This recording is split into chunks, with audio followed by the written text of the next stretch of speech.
Hello friends, welcome back சித்தர்வாக் channel நண்பர்களே. எனக்கு இந்த வீடியோவில் பார்த்தீங்கன்னு வச்சுக்கோங்களேன், மிக மிக முக்கியமான ஒரு ராசி பலனை தான் இப்போ இந்த வீடியோவில் அதிரடியாக பார்க்க போகிறோம். ராசி பலனை அதிரடியாக பார்க்கறதுக்கு முன்னாடி என்ன ராசி பலன் அப்படிங்கிறத சொல்கிறேன், முதல்ல நோட் பண்ணிக்கோங்க. கிரகங்கள் வாழ்க்கையில் நமக்கு ரொம்ப முக்கியமான பங்கு வகிக்கிறது. நம்ம வாழ்க்கையில் நடக்கக்கூடிய எல்லா நல்லது கெட்டதுகளுக்கு காரணமே நவக்கிரகங்கள் தான். நவக்கிரகங்களில் ஒவ்வொரு கிரகங்களும் ஒவ்வொரு மாதிரியான வேலை செய்யும். ஒரு கிரகம் நமக்கு நன்மை செய்யணும், இன்னொரு கிரகம் நமக்கு தீமை செய்யும். ஒரு கிரகம் நமக்கு தீமை செய்தால் இன்னொரு கிரகம் நமக்கு நன்மை செய்யும். இப்படி ஒவ்வொரு கிரகமும் மாறி மாறி நமக்கு நன்மை தீமை செய்துக்கிட்டே இருக்கும். அந்த நன்மை தீமையை தெரிஞ்சு அதை பேலன்ஸ் பண்ணுற விதமாக நாம் நடந்துக்கும் போது பலவிதமான ப்ராப்ளங்கள்லேருந்து நாம் தப்பிக்கலாம். அந்த வகையில் இப்போ ஒரு ஸ்பெஷல் விஷயமானது வரப்போகுது, அதாவது பௌர்ணமியானது வரப்போகுது. பௌர்ணமி அப்படிங்கிறது ரொம்ப முக்கியமான நாள். ஒவ்வொருவருடைய வாழ்க்கையிலையுமே ரொம்ப முக்கியமான நாள்னால் அது மாதந்தோறும் வரக்கூடிய பௌர்ணமி சொல்லலாம். இந்த பௌர்ணமி அன்னைக்கு வரக்கூடிய கிரக மாற்றங்களால் அடுத்து வரக்கூடிய சில நாட்களுக்கு ஒவ்வொரு ராசிக்காரங்களுக்கும் தலைவிதி மாறும். அப்படி மாறக்கூடிய தலைவிதியை அந்தந்த ராசிக்காரங்க தெரிஞ்சு பயனடையணுங்கிறதுக்காக ஒவ்வொரு ராசிக்காரங்களுக்கும் இந்த முக்கியமான தாள்களை ஷேர் பண்ணிகிட்ருக்கேன். அந்த வகையில் இன்றைக்கி இந்த வீடியோவில் சிம்ம ராசிக்காரங்களுக்கு ஷேர் பண்ண போகிறேன். சிம்ம ராசியில் பிறந்தவங்க வீடியோவை ஸ்கிப் பண்ணாமல் பாருங்கள். உங்களோட ராசி நட்சத்திரத்துக்கு இந்த பௌர்ணமியுடைய தலையெழுத்து மாறுவதை தெரிஞ்சுக்குங்க. பௌர்ணமின்னு சொல்கிறேனே, என்ன மாத பௌர்ணமி அப்படின்னு கேட்குறீங்களா? ஆவணி மாத பௌர்ணமி தாங்க வரப்போகுது. ஆவணி மாத பௌர்ணமி வந்தது பார்த்திங்கன்னு வச்சுக்கோங்களேன், இந்த டைம் ரொம்ப ஸ்பெஷலான ஒரு நாளில் சொல்லப்படுது. ஆவணி பௌர்ணமி பார்த்திங்கன்னு வச்சுக்கோங்களேன், மற்ற பௌர்ணமி காட்டிலும் அதிக சக்தி வாய்ந்த ஒரு இதாக சொல்லப்படுது. ஆவணி பௌர்ணமியுடைய சிறப்பு, ஆவணி பௌர்ணமி நேரம், திதி, அந்த டைமிங்லாம் எல்லாமே நான் உங்களுக்கு இப்போ இந்த வீடியோவில் ஷேர் பண்ணுறேன். முதல்ல ஆவணி பௌர்ணமி பற்றி சிம்ம ராசிக்காரங்க இந்த வீடியோவில் தெரிஞ்சுக்குங்க. அதுக்கப்புறம் இந்த பௌர்ணமிக்கு பிறகு உங்கள் தலையெழுத்து எப்படி மாறும் அப்படிங்கிறத ஷேர் பண்ணுறேன், நோட் பண்ணிக்குவீங்க.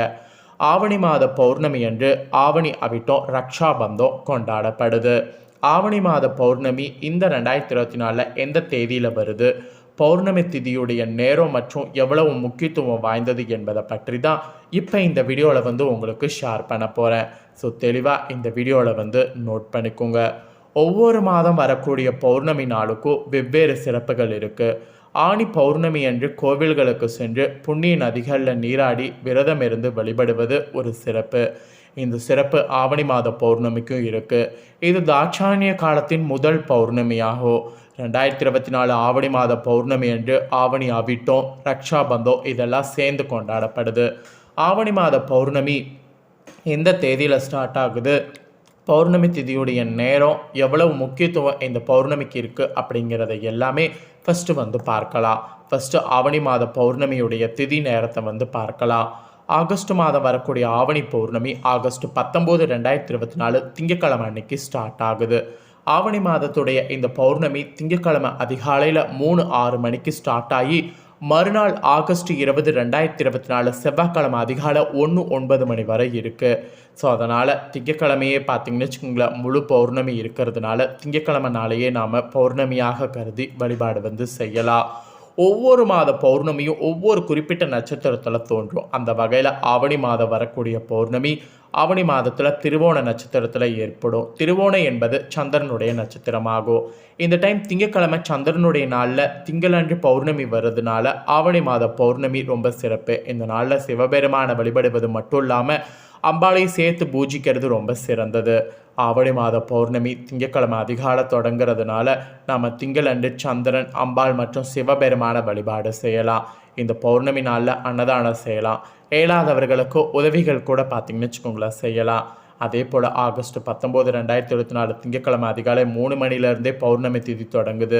செவ்வாய்க்கிழமை அதிகாலை 1 மணி வரை இருக்குது. எனவே ஆவணி மாத பௌர்ணமி திங்கள் விடியற்கால தொடங்கி இரவு வரை கிரிவலம் செல்லலாம். ஸோ கிரிவலம் செல்லணும்னு நினைக்கிறவங்களுக்கு டைமிங் பார்த்திங்கன்னு வச்சுக்கோங்களேன் இதுதான். ஸோ இவ்வளோ நேரம் ஆவணி பௌர்ணமியுடைய சிறப்பை பார்த்துட்டோம். இப்போ இந்த ஆவணி பௌர்ணமிக்கு பிறகு உங்கள் ராசிக்கு தலையெழுத்து எப்படி மாறுங்கிறத பார்க்க போகிறோம். உங்கள் ராசிக்கு என்ன மாதிரி தலையெழுத்து மாறும் அப்படிங்கிறத தெளிவாக இந்த வீடியோவில் நோட் பண்ணிக்கோங்க. உங்கள் ராசி நட்சத்திரத்துக்கு ஏற்ப என்ன மாற்றம் வரும் அப்படிங்கிறத நான் உங்களுக்கு கிளியராக இந்த வீடியோவில் எக்ஸ்பிளைன் பண்ண போகிறேன். ஸோ தெளிவாக உங்களுக்கான பலனை இந்த வீடியோவில் வந்து தெரிஞ்சுக்குங்க. ஸோ உங்களுக்கான பலனை தெரிஞ்சு இந்த பலன்களுக்கேற்ப நடந்து பலனடைங்க.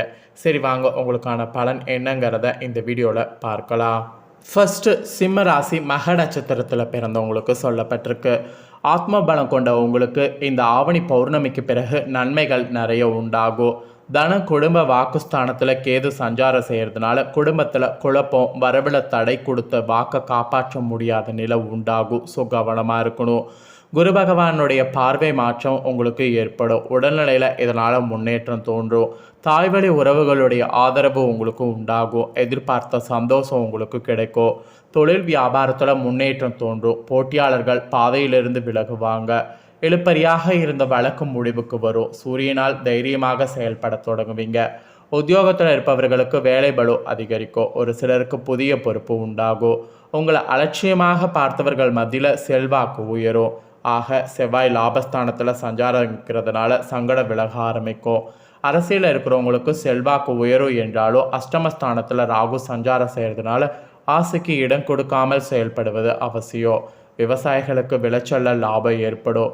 மாணவர்கள் உங்களுக்கு மாதத்துடைய முற்பகுதியில் வேறு சிந்தனைகளுக்கு இடம் கொடுக்காம படிப்பில் அக்கறை எடுத்துக்கொள்வது நல்லது. ஸோ உங்கள் ராசி நட்சத்திரக்காரர்களுக்கு இந்த ஆவணி பௌர்ணமிக்கு பிறகு ஏற்றிறக்கமாக இருக்க போது. ஸோ கவனமாக இருக்க வேண்டியது அவசியம். அடுத்ததாக பூர நட்சத்திரத்தில் பிறந்த சிம்மராசிக்காரங்களுக்கு சொல்லப்பட்டிருக்கு. நினைப்பதை சாதிக்கக்கூடிய திறமை கொண்ட உங்களுக்கு இந்த ஆவணி பௌர்ணமிக்கு பிறகு யோகமான நாட்கள் உண்டு. சுக்கிரன் உங்களுக்கு ஜென்ம ராசிக்குள்ளேயும் தொடர்ந்து தனஸ்தானத்திலே சஞ்சாரம் செய்கிறதுனால எதிர்பார்த்த நன்மையை அடைவீங்க. சமூகத்தில் உங்கள் பார்வைக்கு செல்வாக்கு மிக்கவர்களாக நீங்களே தோன்றுவீங்க. குடும்பத்தில் இருந்த நெருக்கடி உங்களுக்கு காணாமல் போகும். பணவரவு திருப்தி தரும். விருப்பம் எளிதாக உங்களுக்கு நிறைவேறும். ஒரு சிலருக்கு புதிய சொத்து வாகனம் சேரும். ஜீவனஸ்தானத்தில் சஞ்சரிக்கக்கூடிய குருவினால் உத்தியோகத்தில் பாதுகாப்பு கிடைக்கும். வழக்கில் வெற்றி உண்டாகும். குடும்பத்தில் நிம்மதி உண்டாகும். கணவன் மனைவிக்குள் ஏற்பட்ட பிரச்சனை விலகி ஒற்றுமை ஏற்படும். லாபஸ்தானத்தில் சஞ்சரிக்கக்கூடிய செவ்வாயால் ரியல் எஸ்டேட், பில்டர்ஸ், விவசாயம், உணவகங்கள், செங்கல், வியாபாரம் இதெல்லாம் லாபம் தரும். ராகு அஷ்டமஸ்தானத்தில் சஞ்சாரம் செய்கிறதுனால உத்தியோகத்தில் இருக்கக்கூடியவங்களுக்கு சட்டத்திற்கு உட்பட்டு நேர்மையாக செயல்படுவது நல்லது. அரசியல்வாதிகள் உங்களுக்கு தலைமைக்கு கட்டுப்பாடு செயல்படுவதால் எதிர்பார்த்த முன்னேற்றம் தாமதமாக கிடைக்கும். மாணவர்கள் படிப்பில் கூடுதல் கவனம் செலுத்துவது எதிர்காலத்தில் சிறந்த முன்னேற்றத்தை தரும். ஆக மொத்தம் பார்த்தீங்கன்னு வச்சுக்கோங்களேன், உங்களுக்கு ரொம்ப கவனமாக இந்த ஆணி பௌர்ணமிக்கு பிறகு செயல்படணும். ஸோ ஆவணி பௌர்ணமிக்கு பிறகு சிம்ம ராசி இந்த நட்சத்திரத்தில் பிறந்தவங்க கவனமாக இருங்க. அடுத்ததாக உத்திரம் 1ஆம் பாதத்தில் பிறந்தவங்களுக்கு சொல்லப்பட்டிருக்கு. எதிலும் முதலீடு வகிக்கக்கூடிய ஆற்றல் மிக்கவராக வாழ்ந்து வரக்கூடிய உங்களுக்கு இந்த ஆவணி பௌர்ணமிக்கு பிறகு திட்டமிட்டு செயல்பட வேண்டியது அவசியம். ராசிநாதன் ராசிக்குள்ளாகவே சஞ்சரிக்கிறதுனால எல்லாவற்றிலும் வேகம் இருக்கும். அதிரடியாக செயல்படணும். உங்கள் பலம் மற்றவர்களுக்கு தெரிய வரும். அதே நேரத்தில் உங்கள் அவசர செயல்கள் உங்களுக்கே சங்கடத்தை ஏற்படுத்தும். சுக்கரனால் பொருளாதார நெருக்கடி விலகும். வரவேண்டிய பணம் வரும். தடைப்பட்டிருந்த வேலைகள் உங்களுக்கு நடக்கும். ஒரு சிலருக்கு புதிய சொத்து சேரும். லாபஸ்தானத்தில் சஞ்சரிக்கக்கூடிய செவ்வாயினால் பிரபலங்களால் நன்மை ஏற்படும். தொழில் வியாபாரத்தில் லாபம் அதிகரிக்கும். மண்ணை தொட்டாலும் பொன்னாகும். குடும்ப சுக சஸ்திரஸ்தானங்களுக்கு குருவுடைய பார்வை உண்டாகிறதுனால குடும்பத்தில் மகிழ்ச்சி அதிகரிக்கும். கணவன் மனைவிக்குள் ஏற்பட்ட பிரச்சனை விலகும். பணவரவு சந்தோஷத்தை ஏற்படுத்தும். உங்களுடைய எதிர்பார்ப்பு பூர்த்தியாகும். உடல்நிலை சீராகும். வழக்கு விவகாரம் சாதகமாகும். அரசியல்வாதிகள் செல்வாக்கு உங்களுக்கு உயரும். ஒரு சிலர் தலைமையின் பாராட்டிற்கு ஆளாவீங்க. விவசாயத்தில் லாபம் தோன்றும்.